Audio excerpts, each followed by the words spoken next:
안녕하세요. 이번 시간에는 2강의 심경 분위기 파악하는 지문을 살펴보도록 하겠습니다. 자, 1번의 심경 변화에 관련되어 있는 내용이잖아요. 앞쪽에서 어떤 심경이었다가 또 뒤쪽에 가면서 어떻게 변화가 되는지 기본적인 키워드를 가지고도 잘 찾아낼 수 있을 겁니다. 근데 우리는 좀 더 정확하게 꼼꼼하게 살펴보도록 할게요. 봅시다.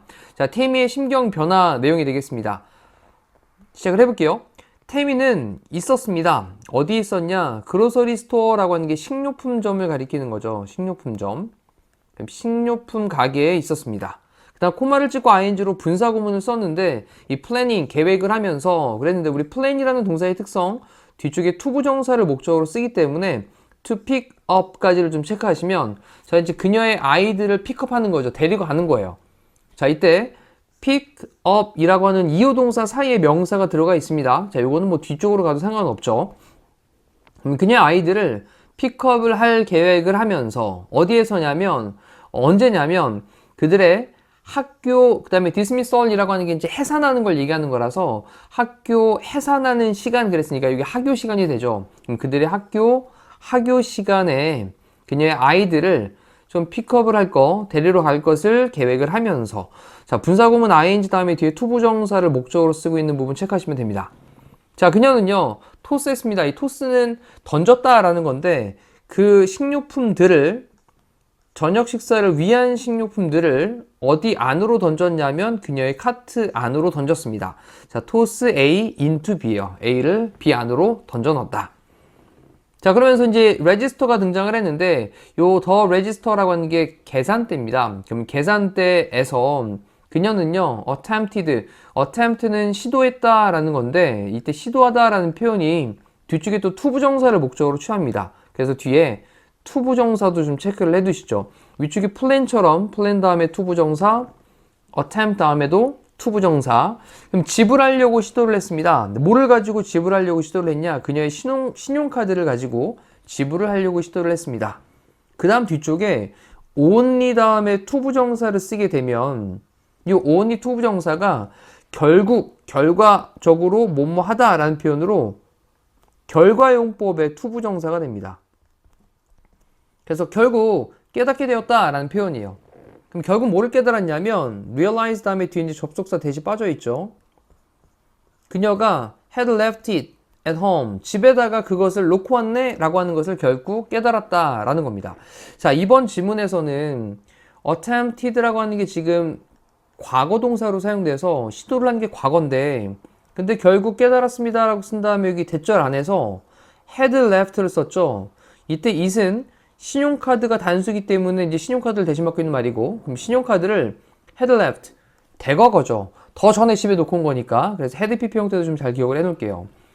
자, 이것은요 였습니다. the second time 두 번째였습니다. 근데 단지 over a week 한 일주일 이상 기간에 그럼 일주일 조금 넘는 그 기간에 두 번째 있었다라는 거예요. 신용카드를 두 번이나 안 갖고 와가지고 계산을 하는데 어려움을 겪었던 상황인 거죠. 자, 지금 상황을 보면 약간 조금 당황스러울 수 있는 그런 상황일 겁니다. 이 캐셔가 자 이제 그 계산원이 심지어 기억도 했습니다.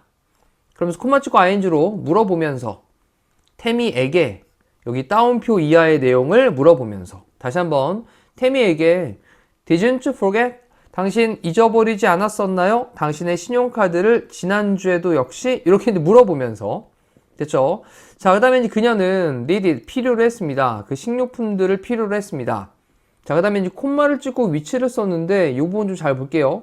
여기 그로서리가 이제 복수 형태로 쓰였으니까 그리고 그 식료품들이라는 말을 써서 지금은 그리고 그 식료품들은 그 다음 had been rung up 이라고 썼는데 밑에 이제 ring up 이라는 표현이 상점에서 금전 등록기에다 상품 가격을 입력한 거예요. 바코드 막 찍어가지고 자 이거 계산대에 이제 다 넣은 거죠. 그래서 지금 had been pp 형태를 썼으니까 수동태입니다. 그러면 입력이 되어졌었던 그 식료품들 됐죠? 그래서 그 입력이 되어졌던 그 식료품들을 필요로 했습니다. 또 동사에 대한 시제를 잠깐 볼까요? needed가 과거 시제인데 필요로 했는데 이미 그 전에 계산 입력이 되어져 버린 거니까 여기는 had pp 형태를 쓰고 있습니다. 자, 여기 동사 부분 had been rung up 이라고 하는 이 동사 부분의 시제는 좀 잘 중요 표시를 해두시죠. 입력이 되어진 그 식료품들을 필요로 했습니다. 하지만 그녀는요, had no way, 방법이 없었습니다. 뭐 할 방법? 그것들에 대해서 지불할 방법이 없었습니다. 이때 them은 앞쪽에 있던 식료품들이 복수였기 때문에 them으로 받고 있습니다. 괜찮죠? 식료품들에 대해서 지불할 방법이 없었어요. 자, 단지 뭐 하면서냐? 그녀가 여기 be about to 다음에 뒤에 동사형 나왔는데 be about to가 막 뭐뭐 하려 하다, 막 뭐뭐 하려던 참이다 라는 표현이죠. abandon, 포기하는 겁니다. 버리다, 포기하다. 그녀의 식료품들을 좀 포기를 막 하려고 하던 막 그때 어떤 친근한 얼굴이 inline, 줄 서 있는 어떤 친근한 얼굴이 caught her eye, 그녀의 눈을 사로잡았습니다. 자, 이제 카드가 없으니 결제할 방법이 없네? 식료품을 막 포기하려던 그 순간에 줄에 있던 친숙한 얼굴이 그녀의 눈을 사로잡았대요. catch의 과거로 caught. 자, it was Alice. 그것은 앨리스였는데 콤마로 동격으로 설명하기를 그녀의 이웃인 앨리스였습니다. 자, 그러면서 뭐와 함께냐, 뭐를 가지고 오냐면 sympathetic 이라고 하는 건 동정이 있는, 동정심 있는 그런 미소로, 동정 어린 그런 미소로 앨리스는 reassured, 안심시켰습니다. 태미를. 그러니까 지금 이제 앨리스가 그 이웃인데 앨리스가 태미를 보면서 약간 좀 동정 있는 그런 표정을 지으면서 미소를 지으면서 태미를 reassured, 안심을 시켰습니다. Go get your keys. 가서 너의 아이들을 데려오세요 라는 거죠. 그 다음에 뒤에 바로 동사원형을 또 이렇게 쓰기도 하죠. and가 사실 이제 빠져있는 개념으로 보시면 됩니다. 그래서 가서 너의 아이들을 데려와. 내가 take care of your bill 그랬는데 이 bill이란 단어가 고지서, 계산서를 가리키는 거거든요. 지금 이미 식료품을 다 담아가지고 입력이 다 되어졌었단 말이죠. 그러니까 너의 그 계산서를 이때 take care of가 돌보다 라는 뜻도 있지만 처리하다 라는 표현도 있어요. 그래서 너의 계산서를 내가 처리할게요. 됐죠? 자, 그 다음에 또 중요한 부분, 여기 overwhelmed라고 하는 PP 형태로 사용이 됐습니다. 이 앞쪽에는 사실 이 빙이 생략되어져 있는 분사 구문으로 보시면 되겠죠. 그럼 이제 봐야 될 게 뭐냐? 여기 있는 태미가 압도되어지는 거죠. PP 형태. 관계가 수동 관계니까 여기 overwhelming이냐, ed를 붙여서 압도되어지는 거냐. 자, 이때 압도되어지면서 라는 거죠. 자, 뭐에 의해서 압도되어졌냐? 이 친절함에 의해서. 그럼 이러한 친절함에 의해서 압도되어지면서, 그리고 좀 이상하잖아요. 자, 요거는 감격하면서 정도로 볼게요. 됐죠? 자, 그러면 이러한 친절함에 의해서 좀 감격하게 되면서 태미는요, felt 느꼈습니다. 그 다음, 이 felt라는 동사가 지각동사로 사용되면 뒤에 목적어로 그녀의 심장이, 마음이, 그 다음 뒤에 이제 목적격 보어로 swell이라고 하는 동사 원형을 썼는데 이 동사 원형은 ing 형태로 바꿔도 괜찮죠. 다시 한번 지각동사 다음에 목적어 다음에 동사 원형이나 또는 ing가 가능하기 때문에 그녀의 심장이 이 swell이라고 하는 건 막 부풀어 오르다라는 거니까 그녀의 가슴이 좀 부풀어 오르는 것, 벅차 오르는 것을 느꼈습니다. 다시 한번 중요한 단어죠. 지각동사 다음에 목적어 다음에 동사 원형 또는 ing도 가능하다라는 거 체크해 놓고요. 자, 그녀의 가슴이 좀 벅차 오르는 것을 느꼈습니다. 뭐로? gratitude라고 하는 게 감사함이니까 이 단어만 알아도 사실 이제 느낌은 좀 잡히죠. 됐죠? 그래서 감사함, 고마움으로 그녀의 가슴이 벅차 오르는 것을 느꼈습니다. 자, 뭐 하면서냐면 그녀가 rush it off. 이 rush off라고 하는 거 막 서둘러서 나가는 거죠, 지금. 서둘러서 나가면서. 뭐 하기 위해서? collect는 이제 모으는 건데 데리러 가는 거예요. 그녀의 아이들을.